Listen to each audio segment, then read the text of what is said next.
ยอด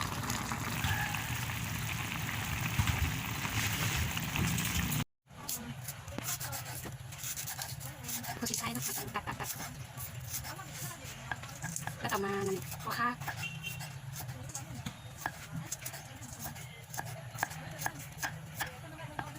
เอามาพริกเนาะซอย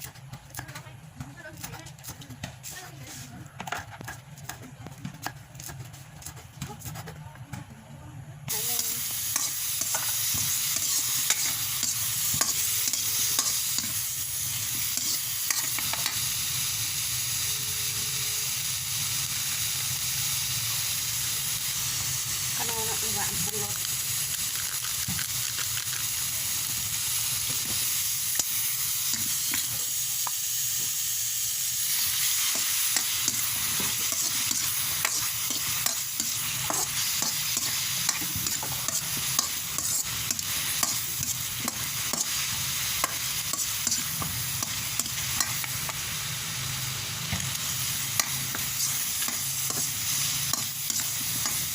มันนี่ค่ะก็เติมน้ำลงไปมันประมาณนี้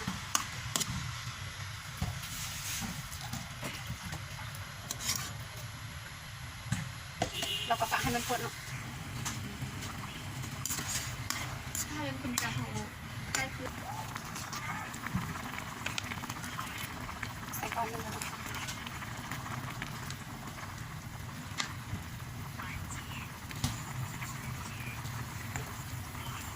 ล้วเขาก็มาใส่มะพริกเลย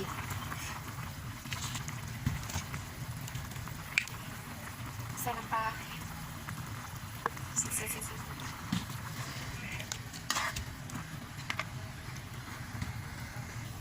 แล้วเขาก็มาใส่เห็ดเนาะเห็ดหน้าฝา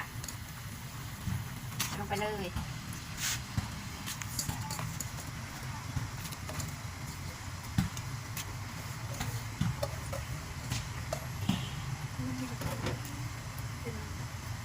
หลังจากนั้นเขาก็ปะเอาไว้ประมาณ2-3 นาทีเนาะกดไว้ผ่านไปแล้วเนาะ5 นาทีแซ่บ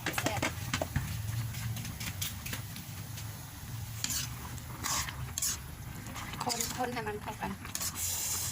ชิมเบิ้งแซ่บ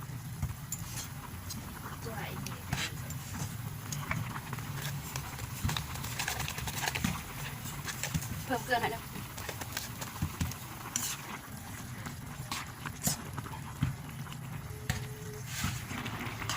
ได้แล้วเนาะก็ใส่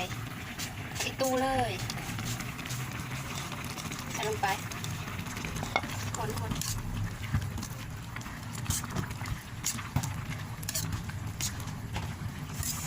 แซ่บ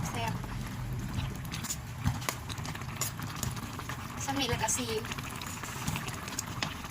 สุดยอด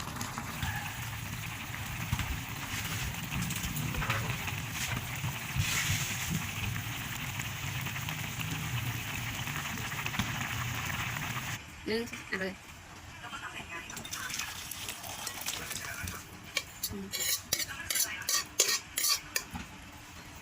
ก็เสพขนาดเนาะเขาให้เนาะ